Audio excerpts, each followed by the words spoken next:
The email arrived just before dawn, the subject line a knife twist to my already frayed nerves. Account activity alert. My hospital badge, lying on the nightstand, seemed to mock me with its simple efficiency as I squinted at the phone screen. 5 years. 5 years I'd put my life on hold.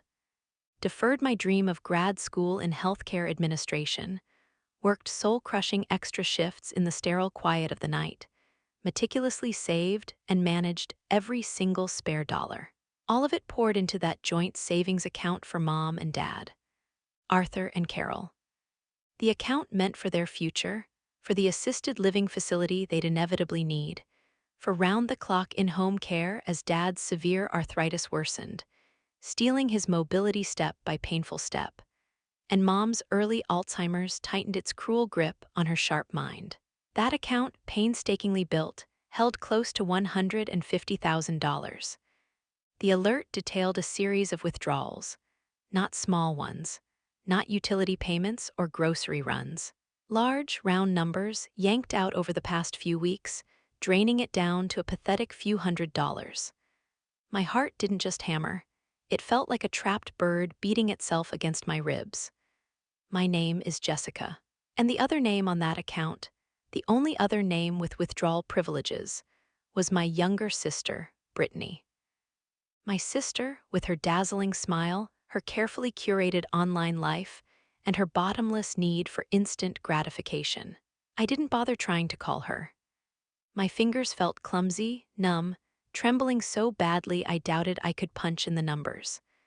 I threw on the first clothes I could find, old sweatpants and a stained hoodie, a stark contrast to the image of myself I usually presented. I drove across town, the tires humming on the still dark streets, towards the gleaming glass and steel of Brittany's apartment building. It was a place that screamed success and luxury, with its uniformed doorman and valet parking amenities I knew. With a cold certainty, she couldn't afford on the sporadic income generated by her social media persona as a wellness and lifestyle coach, dispensing platitudes about manifestation and positive vibes. The irony was a bitter taste in my mouth. I was still quietly covering half her rent sometimes, just to keep the peace, just to avoid the dramatic calls and the guilt trips. And she'd taken this. The doorman's voice crackled through the intercom, confirming my arrival with Brittany. After a reluctant buzz, the heavy glass door hissed open, and I took the elevator up. The door to her apartment opened before I even knocked, as if she were expecting a delivery or her personal assistant. Brittany stood there, radiant in expensive, matching workout gear, something sleek and neon green that probably cost more than I spent on groceries in a month. A vibrantly colored green smoothie was clutched in one hand. Her bright, influencer smile, the one she used for her "Hey, loves" intros, faltered just slightly when she saw my face, stripped bare of any pretense of normalcy. "Jess. Hey, wow, what are you doing here so early?" she chirped, recovering quickly. "Everything okay?" Her voice was light, airy, completely devoid of any genuine concern or even curiosity. It was the voice she used for her sponsored content. I walked past her into the apartment, the air thick with the cloying scent of expensive candles, something like coastal sunset or desert bloom. The space was meticulously arranged, looking less like a home and more like a set for a photo shoot. Soft ring lights were strategically placed, crystals gleamed on minimalist shelves, and a designer yoga mat was artfully draped over a sculptural chair. It was a perfect, artificial space. "The account, Britt," I said, my voice rough, barely a whisper. "Mom and Dad's account, the savings, where did it go?" She blinked, her perfect brows furrowing slightly. Her expression shifted, subtly, from faux innocence to a flash of annoyance, as if I were interrupting something important. "Oh, that," she said, taking a leisurely sip of her smoothie. "What about it?" "Is there a problem?" "Is there a problem?" My voice cracked. "It's empty, Brittany. Almost $150,000 is just gone. Did you take it? Every last penny." She tossed her head back, her sleek blonde ponytail swishing like a perfectly manicured tail. Take it, Jess, that's a bit dramatic, isn't it? Such strong language, I didn't take it. I used it. It's an investment, a seed planted for future abundance. An investment in what, Brit? A lifetime supply of that. That green goo you're drinking? I gestured wildly with my hand, the absurdity of it all threatening to suffocate me.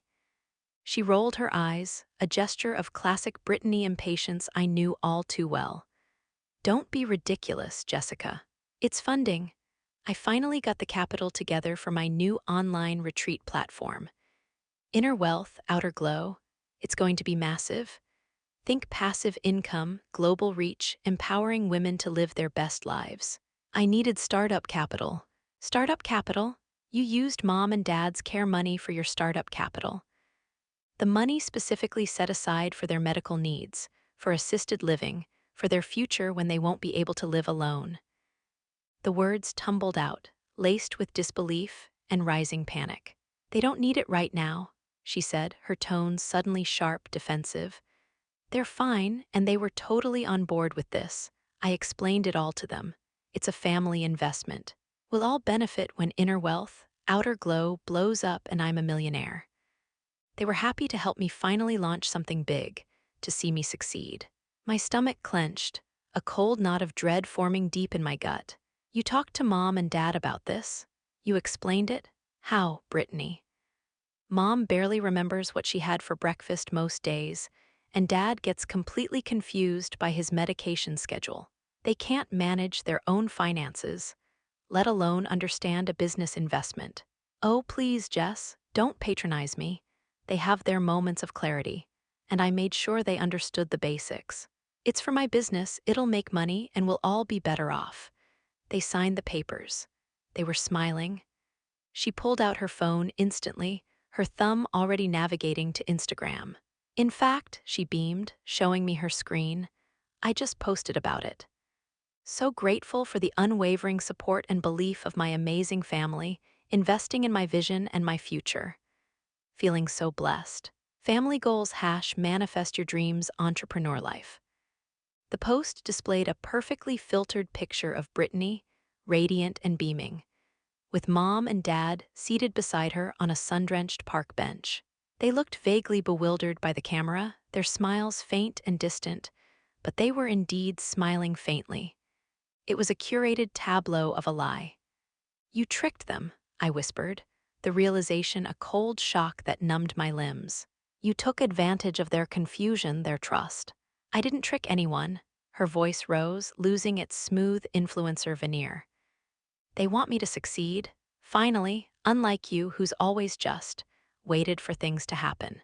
Content with your quiet little life, working in the hospital admin, being the dutiful daughter, taking care of everyone.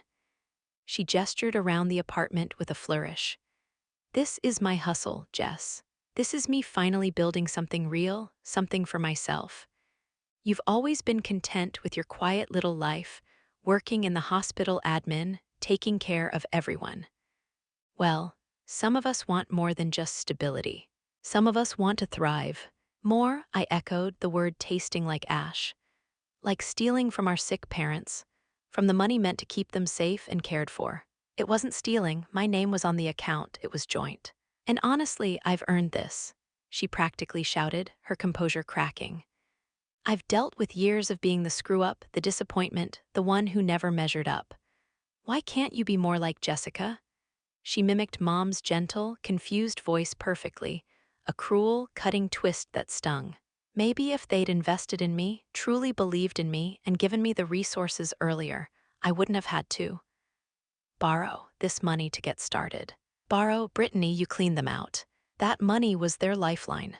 And I'll pay it back, she insisted, though the conviction felt hollow. With interest, once inner wealth, outer glow takes off and I'm raking in the cash. It'll be the best investment they ever made. She checked her phone again, her attention already drifting. Ooh, comments are blowing up.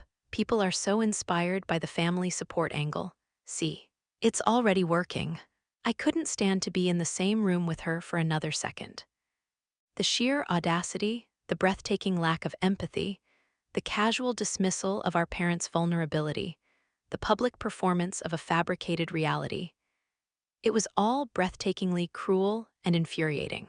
"I'm calling the police, Brittany," I said, my voice flat, devoid of emotion now, settling into a cold resolve. "This isn't just borrowing, this is fraud. This is elder abuse. You took advantage of incapacitated adults."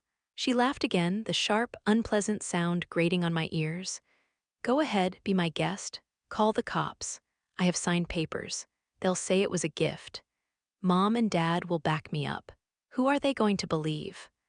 The daughter who's out there making waves, building an empire, living her truth, or the bitter, resentful sister who's stuck in neutral, stewing in her own negativity?"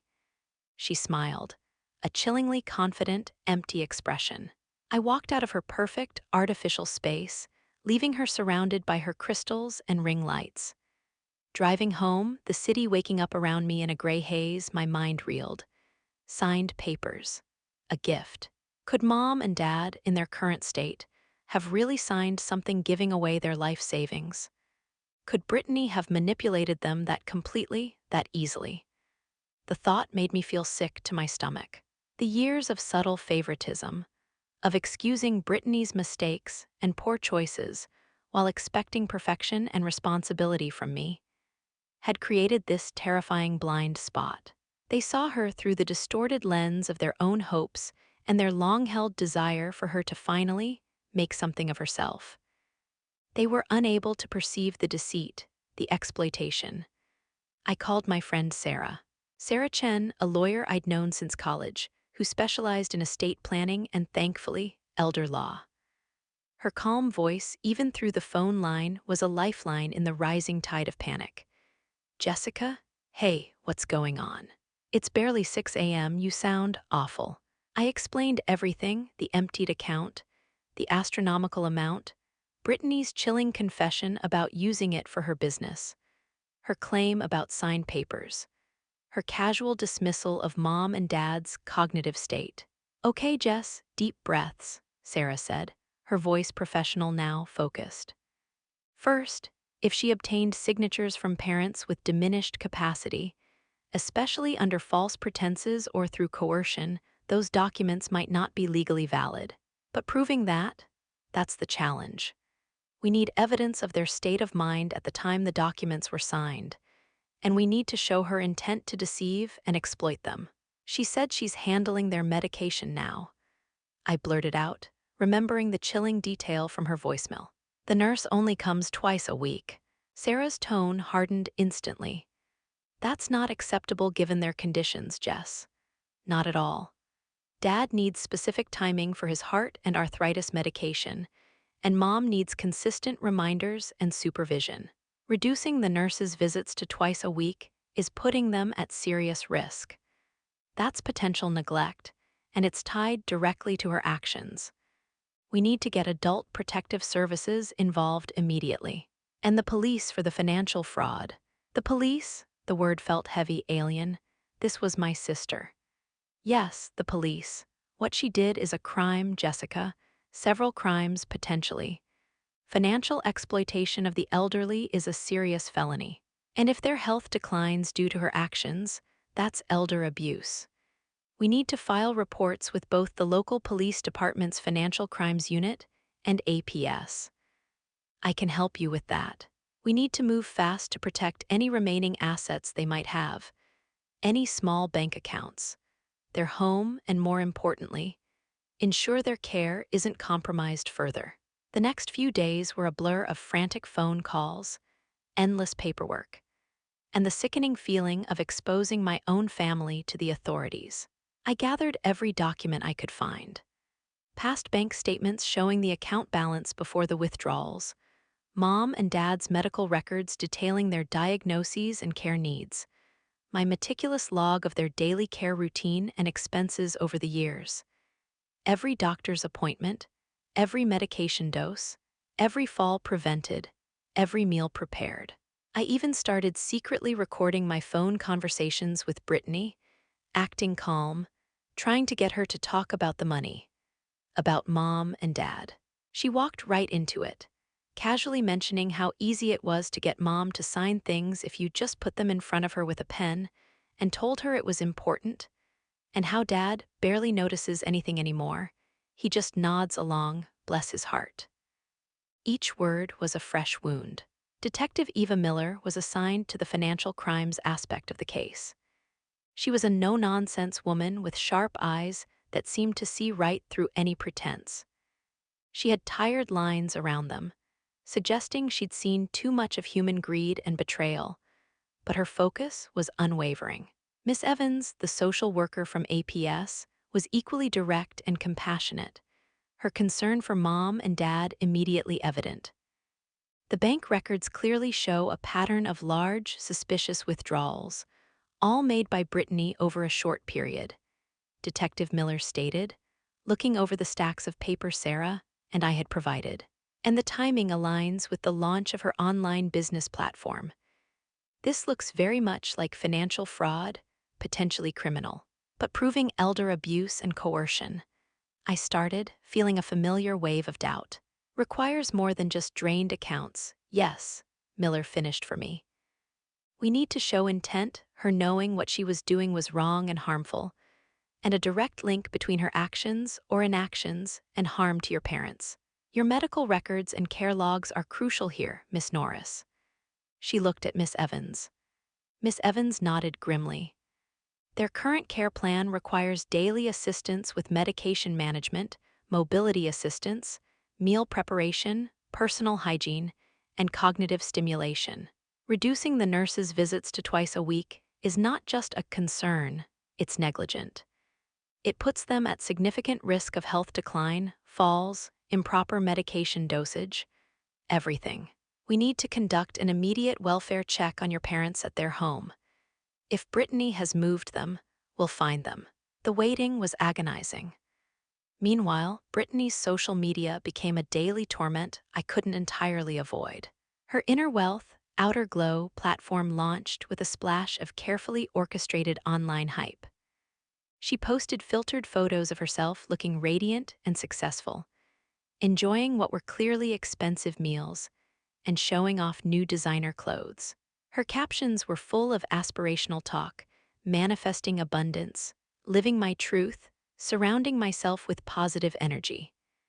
Her followers ate it up, sending her heart emojis and calls of you go, girl and queen. It was a sickening juxtaposition to the reality I was living, canceling shifts at the hospital, poring over legal documents, worrying myself sick about Mom and Dad, and dealing with the constant, dull ache of betrayal. Then came a turning point, unexpected and potentially crucial.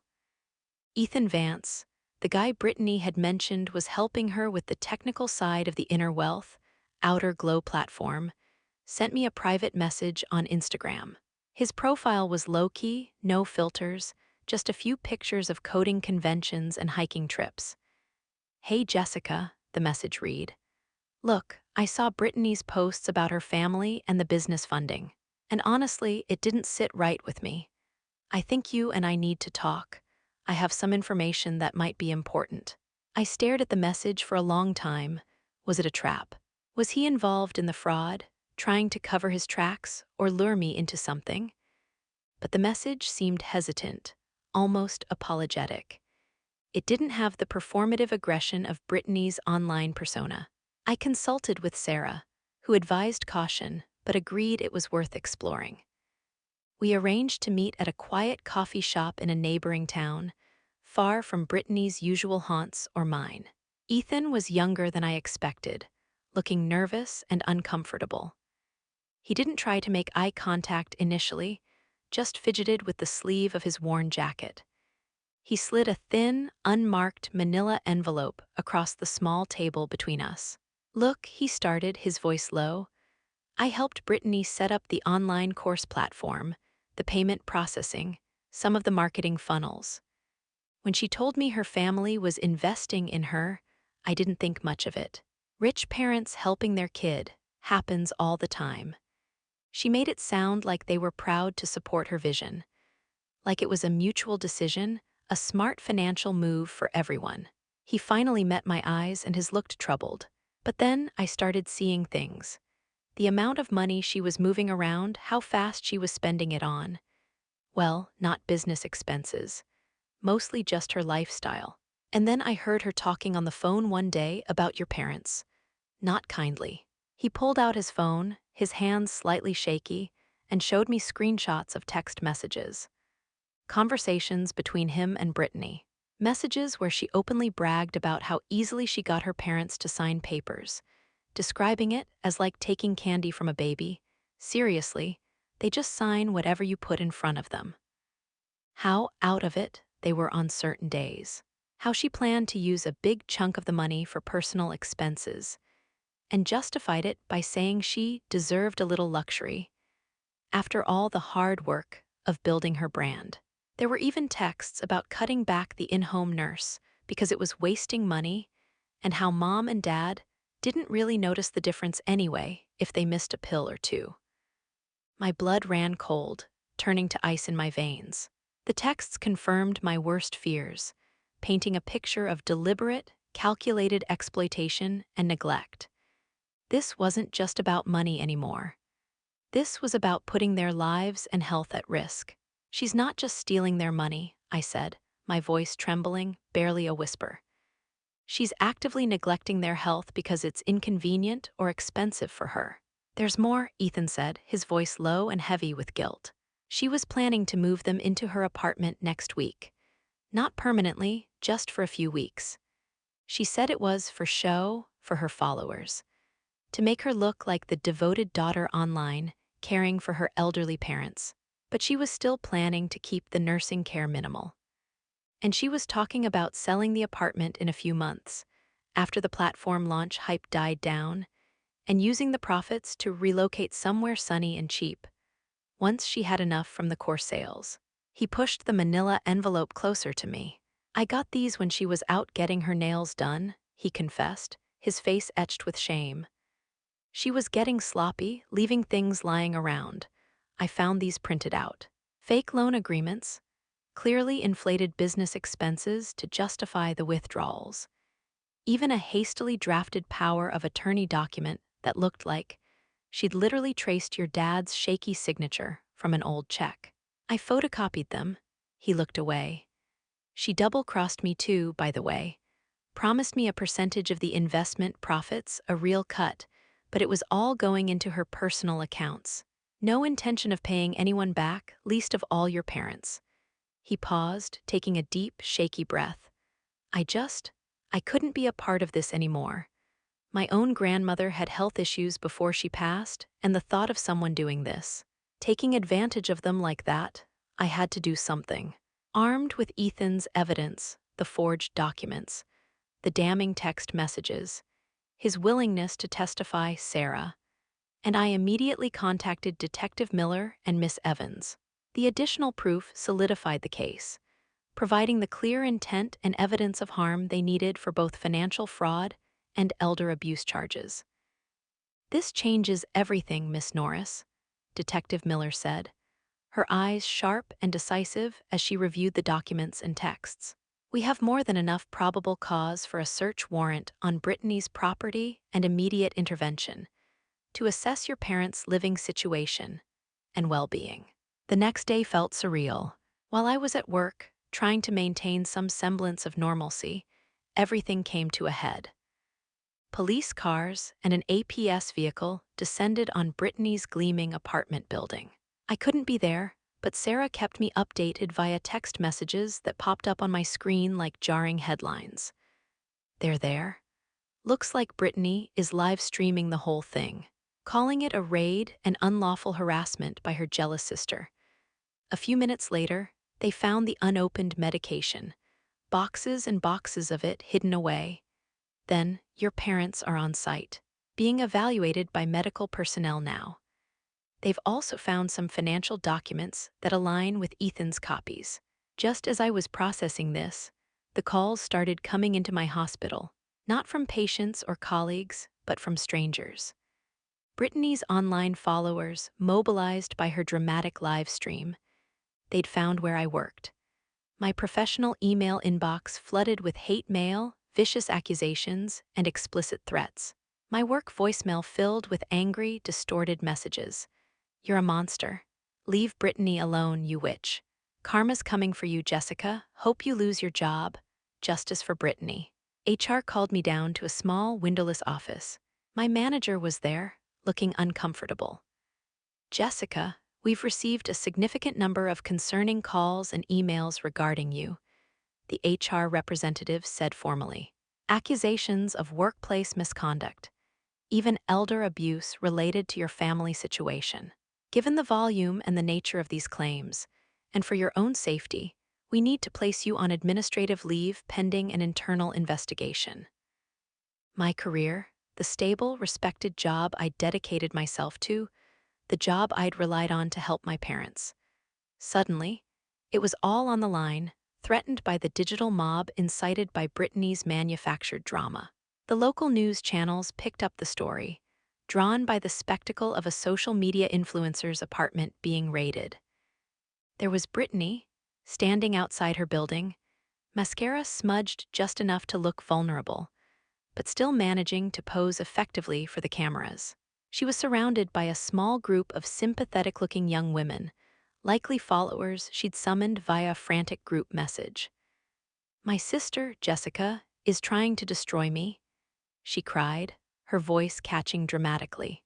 "She's always been jealous of my success, of my light, and now she's using her connections at the hospital to weaponize the authorities against me and even kidnap our elderly parents." She spun a narrative of a malicious, bitter older sister, framing the innocent, entrepreneurial sibling out of pure envy. Meanwhile, Mom and Dad were taken to the hospital for full medical evaluations. The neglect was undeniable and heartbreaking. Missing doses of crucial heart and arthritis medication, signs of dehydration, poor hygiene, a minor fall that had clearly gone untreated, likely for days. They were weak, confused, and visibly distressed by the commotion. The hospital's legal team advised me to stay home, work remotely, and avoid any public appearances or statements. They were genuinely concerned for my safety. Brittany's followers, fueled by her online performance and belief in her narrative, were getting increasingly aggressive. There were reports of people showing up in the hospital parking lot, with signs calling for my termination and even shouting threats. I felt utterly alone, attacked on all sides. My own parents, the people I was fighting for, were caught in the middle, confused and distressed, seemingly unable to fully grasp what was happening or who was truly looking out for them. When a kind nurse from the hospital called me later that evening, speaking from Mom's room, it broke my heart all over again. "Miss Norris," the nurse said gently, "your mother wanted me to pass along a message," she said. "She said to tell you, Jessica, why are you doing this to your sister? She's all I have left." After everything, after the evidence of Brittany's neglect was right there in front of them, Mom still couldn't see it, or perhaps she simply couldn't bear to. The deep-seated pull of her idealized star daughter was, in that moment, stronger than the undeniable reality of the situation. Sarah called later that evening. "Hang in there, Jess. It's ugly right now, I know. This public backlash is exactly what Brittany wants. It's her element. But the evidence is solid. Detective Miller is confident about the financial fraud charges, and APS has documented the neglect thoroughly. Brittany's little performance on the news might get her sympathy online, but it won't hold up in court when faced with sworn testimony, medical records, and financial documents. But my job, Sarah, and Mom and Dad's message. She still has them convinced. We'll handle it, Sarah said firmly, her voice unwavering. The hospital knows the truth about the APS investigation, and your involvement is as the reporting party. The threats against you only strengthen our case about Brittany's character and methods. This is the storm before the calm, Jess. Brittany is desperate, cornered, and desperate people do reckless things.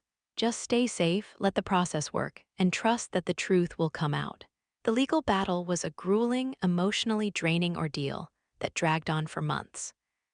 Brittany, leveraging her online presence and the donations pouring into her hastily created legal defense fund, hired an aggressive, flashy lawyer who seemed more interested in generating media buzz than injustice.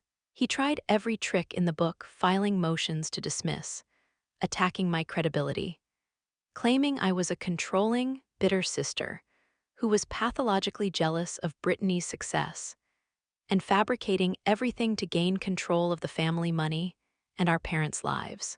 They painted a picture of the inner wealth, outer glow platform as a legitimate family investment, and claimed that my parents were perfectly happy and well cared for under Brittany's loving supervision, despite the medical evidence. But we had the undeniable evidence on our side. The detailed bank records showing the fraudulent transfers, the stack of forged documents, Ethan's compelling testimony about Brittany's true intentions and methods, the medical evaluations meticulously documenting the impact of the neglect, the inventory of unopened, hoarded medication, Brittany's own incriminating voicemails and text messages presented by Detective Miller. It was an avalanche of proof against her carefully constructed facade. The turning point came during a contentious preliminary hearing. Detective Miller presented the evidence of the forged power of attorney and, crucially, the systematic sale of the parents' prescription medication on the black market. That moved the case beyond simple financial fraud into far more serious territory, including drug trafficking charges, a federal offense. Faced with overwhelming, irrefutable evidence and the very real threat of significant federal jail time, Brittany's aggressive lawyer abruptly changed tactics and pushed for a plea deal. It wasn't the grand, satisfying courtroom drama where Brittany would stand exposed and confess her sins to the world that I, in my angrier moments, had fantasized about. Instead, it was a quieter negotiation behind closed doors, a cold, calculated legal maneuver to minimize her sentence. Brittany ultimately pleaded guilty to reduced fraud charges and felony elder neglect. The plea agreement, a thick stack of legal paper, stipulated significant restitution payments drawn from the seizure and sale of her luxury apartment, which had been purchased with the stolen funds, and any assets generated by her online platform. This money would be returned to a court-supervised trust, specifically for Mom and Dad's ongoing care. The agreement also included mandatory therapy sessions for Brittany, a lengthy period of probation, and a permanent restraining order preventing her from having any unsupervised contact with our parents or access to any of their finances, ever again. She avoided prison time, a bitter pill to swallow after everything she'd done, but the felony conviction was on her permanent record, a mark that would follow her. Mom and Dad, after their hospital stay, were placed in a reputable assisted living facility recommended by APS and overseen by the court-appointed trust. There, they finally received the consistent, daily care and medical attention they needed. It was an adjustment for all of us. Leaving their home, the only home they'd known for decades, was hard. But they were safer, well cared for, no longer isolated or vulnerable to exploitation. Their physical health slowly improved with consistent medication and proper attention. Mom's memory was still failing, but she was more present, more engaged on her better days. Dad was less confused, his sense of humor occasionally surfacing, a flicker of the man he used to be. The financial chaos was resolved, the legal battle was finally over, but the emotional scars remained deep and complex. The online harassment against me eventually died down as Brittany's followers, their thirst for drama unquenched, moved on to the next online controversy. My job at the hospital was reinstated, quietly, with a brief, almost apologetic meeting from HR. Visiting Mom and Dad in the assisted living facility was different. The constant, gnawing, low-level anxiety about their safety and care was gone. Sitting with them in the facility's sunny garden, watching the birds at the feeder, felt calmer than it had in years. One afternoon, Mom reached for my hand, her touch surprisingly firm. "Jessica," she said, her voice clearer, more grounded than it had been during the crisis. "About Brittany, about the money, and the apartment? I didn't understand, not really, not then." Dad nodded slowly, his gaze distant for a moment. We wanted to believe she was doing well, he said softly. She always had such big ideas. We wanted them to be real for her. She said it was an investment, Mom whispered, tears welling in her eyes, tracing faint paths through the delicate wrinkles on her cheeks. For all of us, that it would make us all comfortable. I wanted her to be happy. I didn't want her to struggle anymore. We thought we were helping her. I know, Mom, I said, squeezing her hand, my own voice thick with emotion. I know you did. She was very convincing. We didn't see, Dad said, turning his gaze to me, his eyes clear in that moment. We didn't see what was happening. Not really. And we didn't see everything you were doing. All the years you put us first. For us. A few weeks later, a letter arrived at my apartment. It was from Brittany, a thick envelope bearing her return address.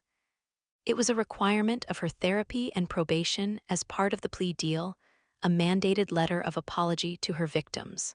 It was a long, rambling letter, full of justifications, attempts to explain her actions through childhood insecurities, feelings of inadequacy compared to me, the pressures of building her online brand, the need to project an image of success.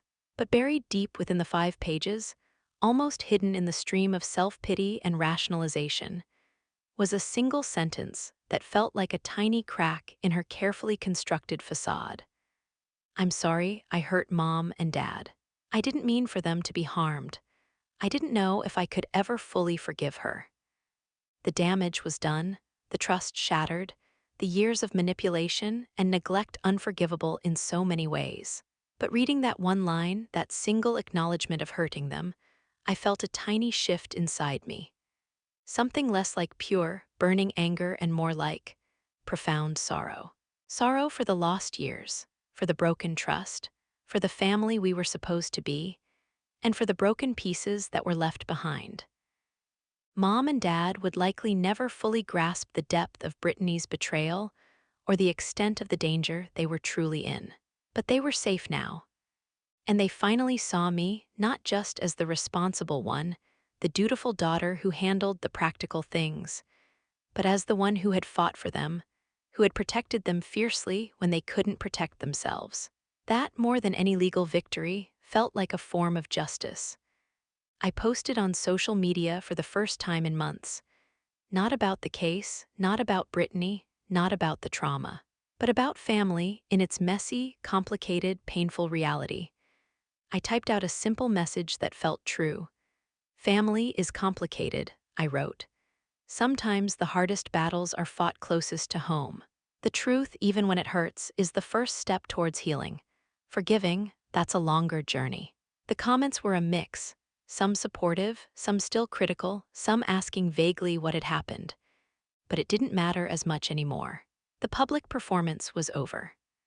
The real story was quiet, lived in the sunny garden of the assisted living facility, in the clearer eyes of my parents, in the difficult, ongoing process of rebuilding a life that had been shaken to its core. I wasn't defined by my sister's actions or my parents' past blind spots anymore. I was just me, Jessica, finally free to start my own journey, carrying the weight of the past, but looking towards a future that, for the first time in a long time, felt truly like my own.